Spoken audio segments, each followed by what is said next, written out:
O Catecismo em um ano.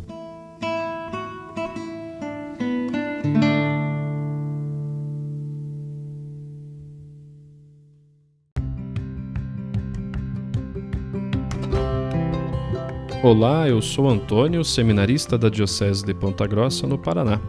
Você está ouvindo o podcast O Catecismo em um ano. Vamos ler todo o Catecismo da Igreja Católica ao longo de 365 episódios.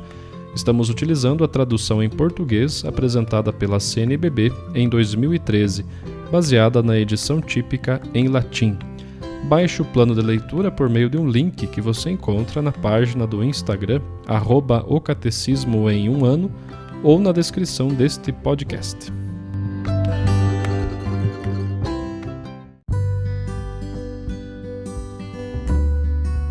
Hoje é o episódio 324, nós vamos concluir a leitura dos números que nos ensinam sobre o 10º mandamento e também vamos concluir a terceira parte do nosso catecismo a respeito da vida cristã.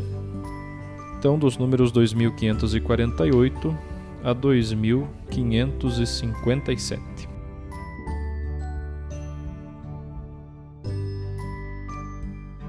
Quero ver a Deus.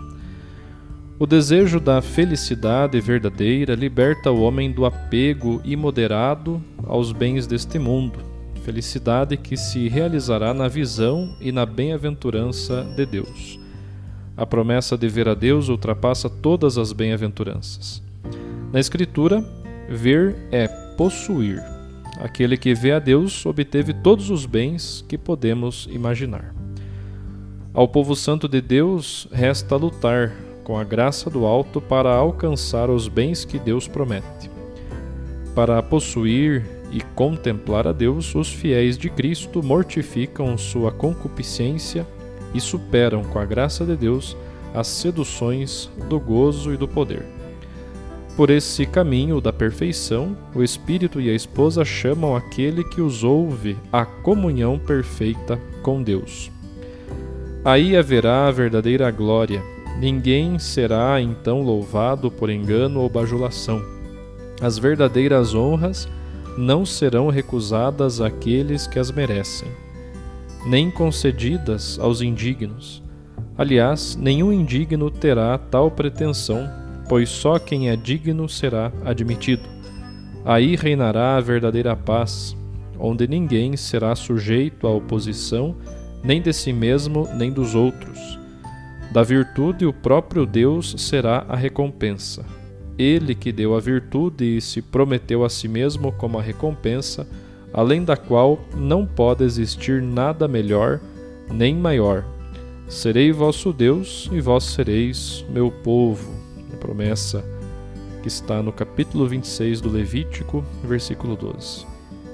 É também o sentido das palavras do apóstolo: para que Deus seja tudo em todos.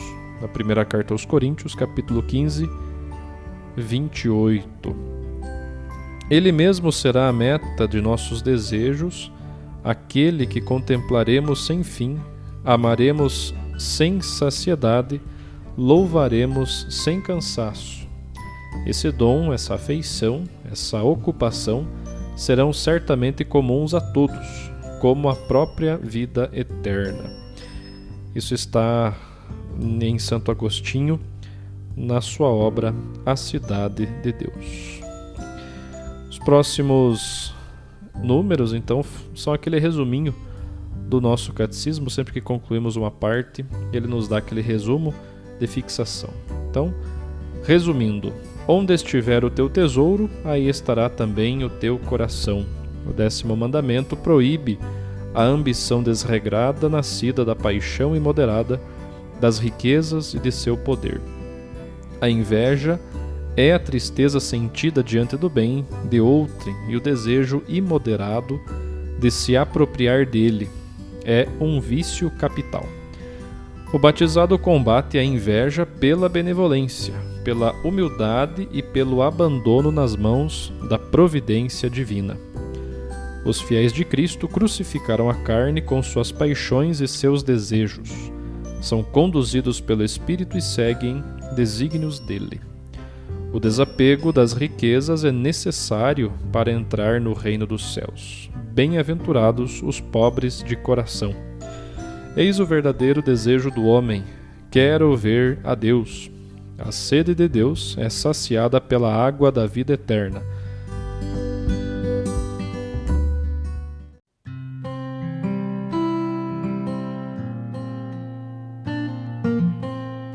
O Papa Francisco, no dia 1º de abril de 2020, nos fez esta catequese, continuando a linha das bem-aventuranças.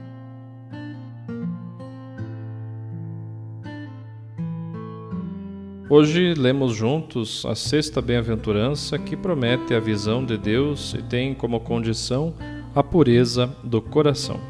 Diz o Salmo: o meu coração pressente os teus dizeres, procurai a minha face. É a tua face, Senhor, que eu procuro, não escondais de mim o vosso rosto. É o Salmo 27.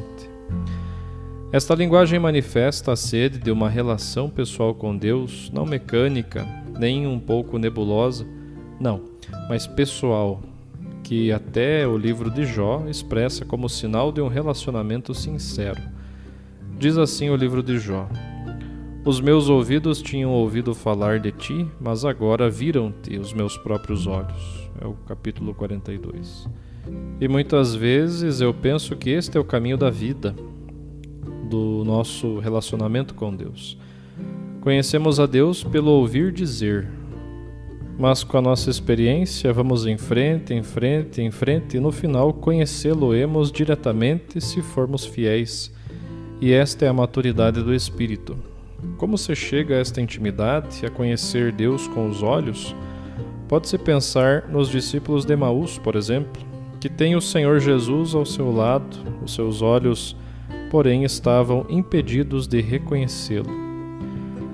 O Senhor abriu-lhes os olhos no final de uma viagem que culminará com o partir do pão e começará com uma censura.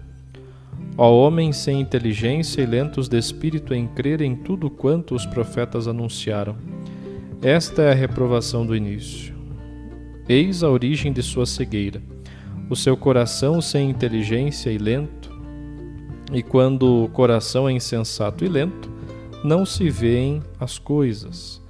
Veem-se um pouco enevoadas. Aqui está a sabedoria desta bem-aventurança. Para o contemplar, é necessário cair em nós mesmos e dar lugar a Deus, porque, como diz Santo Agostinho, Deus é mais íntimo de mim do que eu mesmo. Para ver Deus, não é preciso mudar de óculos ou de ponto de observação, nem mudar os autores teológicos que ensinam o caminho. É preciso libertar o coração dos seus enganos. Só este é o caminho.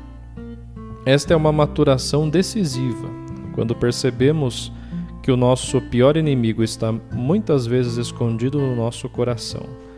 A batalha mais nobre é contra os engodos interiores que os nossos pecados geram, porque os pecados mudam a visão interior, eles mudam a avaliação das coisas, eles fazem-nos ver coisas que não são verdadeiras, ou pelo menos que não são tão verdadeiras.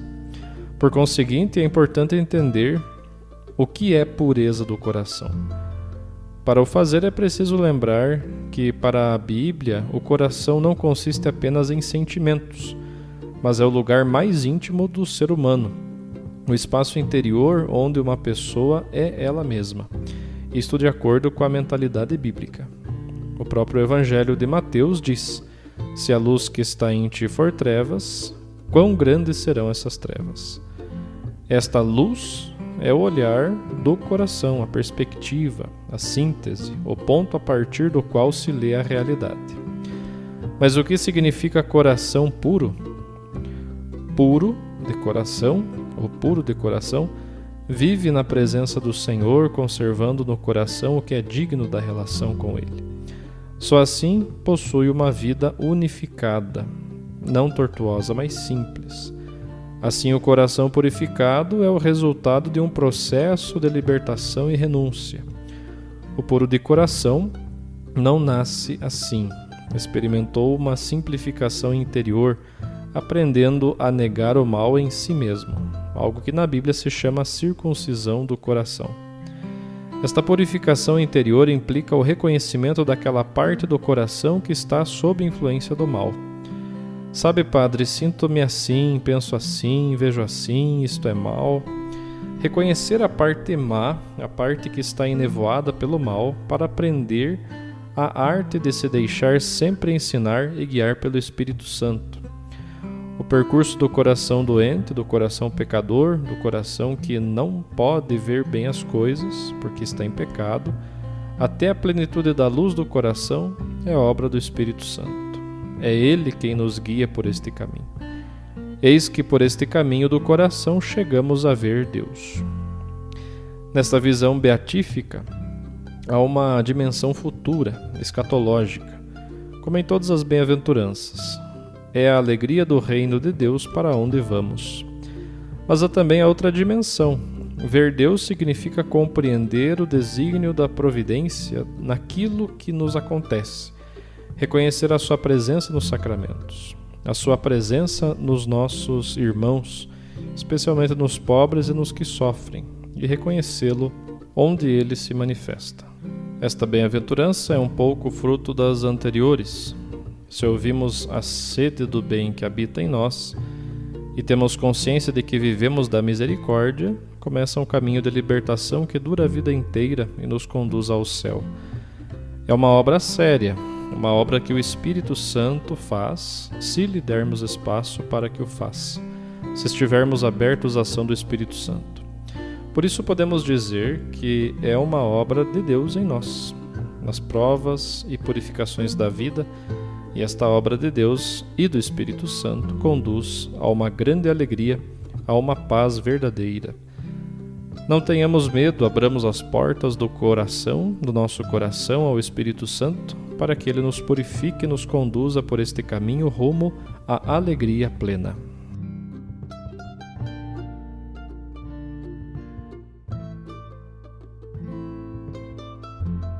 Os textos dos discursos papais encontram-se na íntegra no site da Santa Sé, vatican.va.